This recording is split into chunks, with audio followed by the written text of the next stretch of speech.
இந்த வீடியோவில் நம்ம என்ன பார்க்க போறோம்னா, மகர ராசிக்காரர்களுக்கு மே 2026 எத்தகைய ஒரு பலன்கள் நிறைந்த ஒரு மாதமாக இருக்க போகுதுன்னு பார்க்குறோம்.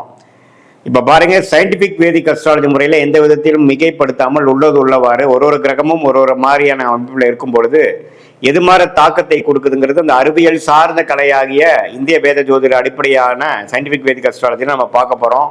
எதையும் மிகைப்படுத்தாமல் பரிகாரங்கள் அது மாதிரி விஷயத்துக்குள்ளெல்லாம் போகாமல் உள்ளது உள்ளவாறு எது மாதிரி பலனை கொடுக்க போகுது, உங்கள் கர்மவினை எப்படி இருக்குது, எது மாதிரி விஷயத்தை உங்களுக்கு ஜாதகத்தில் அடுத்து வரக்கூடிய அமைப்பு கொடுக்க போகுதுங்கிறது நம்ம பார்க்க போகிறோம்.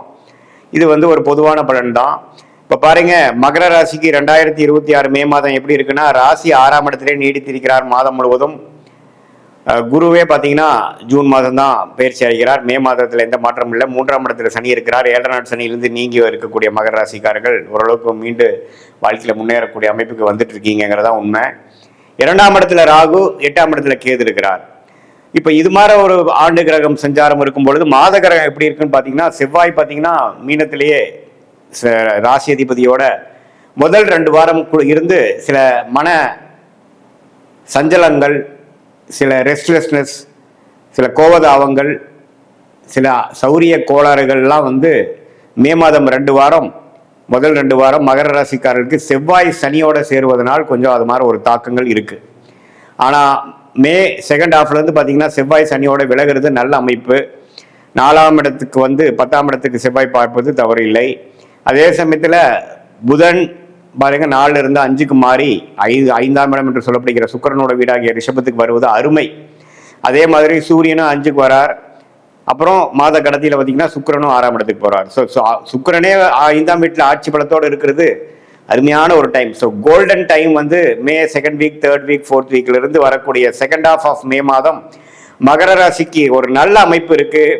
காதல் கை கூடக்கூடிய அமைப்பு, குழந்தைகளால் நல்ல கல்யாணமான தம்பதியருக்கு குழந்தைகளால் நற்செய்தி, குடும்பத்தில் குதூகலம், வண்டி வாகனம் சேர்க்கை, வீடை வசதிப்படுத்திக்கிறது, அது மாதிரி பல நல்ல விஷயங்கள், ஆரோக்கியமான விஷயங்கள், கலகலப்பாக இருக்கக்கூடிய விஷயங்கள், சுப விஷயங்கள் நடக்கக்கூடிய அமைப்பு மகர ராசிக்காரர்களுக்கு மே 2026 குறிப்பாக சொல்லணும்னா செகண்ட் ஹாஃப் ஆஃப் மே அற்புதமாக இருக்கு. அதை நீங்க கரெக்டா யூஸ் பண்ணிக்கணும். அந்த நேரத்தில் பார்த்தீங்கன்னா ஏனோ தானோன்னு இல்லாம வரவேண்டிய வாய்ப்புகளை கரெக்டா நீங்க உபயோகப்படுத்தி கொண்டு இந்த குரு, சுக்கிரன், அதே சமயத்தில் புதன், அது மாதிரி கிரகங்கள்லாம் நல்ல ஒரு வசதிப்படுத்துவதற்காக ஒரு சுப விரயத்தை கொடுத்து நல்ல வாழ்க்கையில் அடுத்த லெவலுக்கு நம்ம போகக்கூடிய அமைப்பை கொடுக்கிறார்.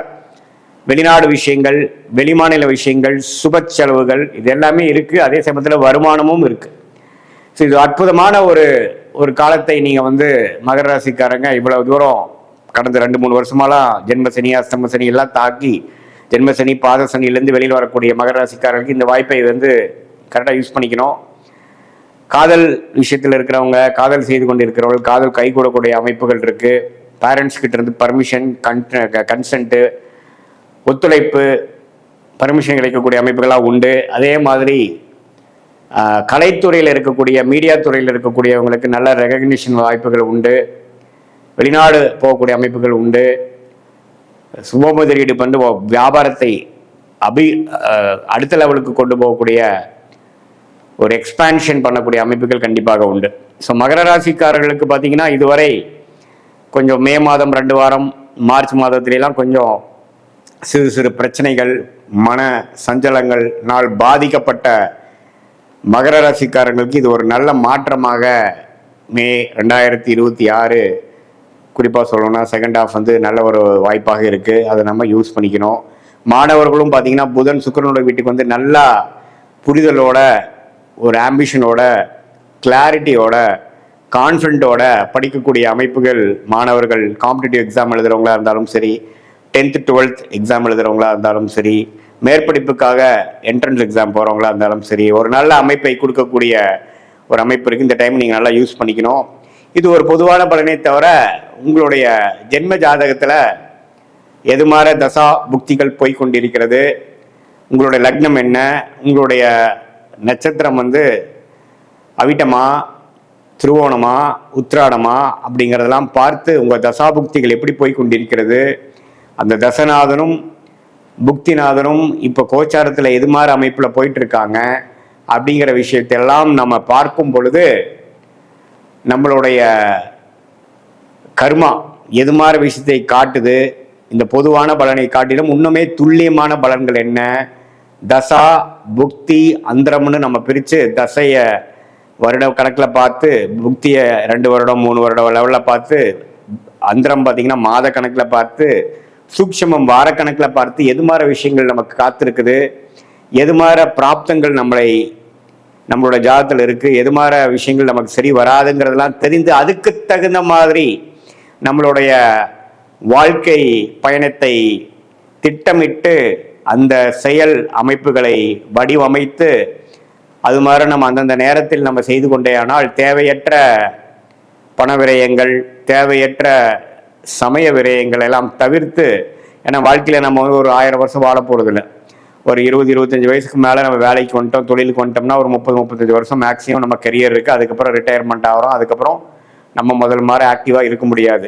அந்த 30-35 வருஷம் எது மாதிரி தசாபுக்திகள் போய் கொண்டிருக்கிறது பொறுத்து தான் நம்ம பிரச்சனை இல்லாத வாழ்க்கையை நோக்கி போகிறோமா அல்லது பிரச்சனையை நோக்கி போகிறோமாங்கிறது தெரிஞ்சுக்கணும். அதை தெரிந்து அதுக்கு தகுந்த மாதிரி ப்ரிகாஷனரி விஷயங்கள் பண்ணோம்னா நம்மளுடைய பிரச்சனைகள் நாம் தேவையில்லாமல் அதிகப்படுத்தி கொள்ளாமல், எப்படி மழை பெய்யும் பொழுது கொடையை பிடித்து கொண்டு நம்மளை நாமளே கொஞ்சம் பாதுகாத்து கொள்கிறோமோ, அதே போல் இந்த சயின்டிஃபிக் வேதிக் அஸ்ட்ராலஜி முறையில் நம்மளுடைய கர்மாவை தெரிந்து கொண்டு அது எது மாதிரி விஷயத்தை காமிக்குது, நம்ம என்ன பிறவி பயன் என்ன, எந்த ஒரு விஷயத்துக்காக நம்ம பிறந்திருக்கோம், எது நமக்கு நேச்சுரலாக நல்லா வரும், எது நமக்கு ஃபார்ச்சுனேட்டாக யோகமாக இருக்கிறது, எது நமக்கு அவயோகமாக இருக்கிறதுங்கிறதெல்லாம் பாஸ்டில் நம்ம என்ன நடந்ததுங்கெல்லாம் பேசி சிங்க் ஆகி இப்போ ப்ரெசண்ட்டுக்கு நெக்ஸ்ட்டு போகக்கூடிய ஷார்ட் டேர்ம் ஃப்யூச்சர் என்ன, அடுத்தது வரக்கூடிய லாங் டேர்ம் ஃப்யூச்சர் என்ன அப்படிங்கிற மாதிரி விஷயங்கள்லாம் நம்ம பார்த்து அதுக்கு தகுந்த மாதிரி ஒரு வாழ்க்கை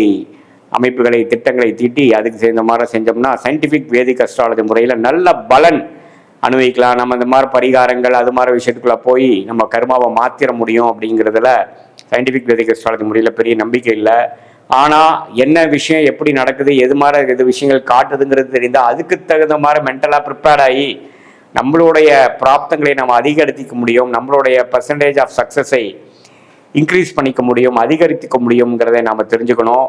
அதே சமயத்தில் நம்மளுடைய விஷயங்கள் வேலையா தொழிலா, காதல் திருமணமா அரேஞ்ச் மேரேஜா, வெளிநாடா உள்நாடா, கவர்மெண்ட் ஜாபா ப்ரைவேட் செக்டாரா, எது மாதிரி அமைப்புகள், இது மாதிரி ஒரு வயசுக்கும் நமக்கு கேள்விகள் நிறையா இருக்குது, நம்மளுடைய சாய்ஸஸ் நிறையா இருக்குது. அதுக்கு வேணுங்கிற விஷயங்கள் தான் கரெக்டாக நம்ம சயின்டிஃபிக் வேதிக் அஸ்ட்ராலஜி மூலமாக ஃபில்டர் பண்ணி அதில் போனோம்னா தேவையற்ற சமய வரைகளை தவிர்த்து எளிதில் எதிர்நீச்சல் போடாமல் வாழ்க்கையில் வெற்றி பெற முடியும் என்று சொல்ல விரும்புகிறேன். மீண்டும் மற்றொரு காணொளியில் சந்திப்போம். நன்றி, வணக்கம்.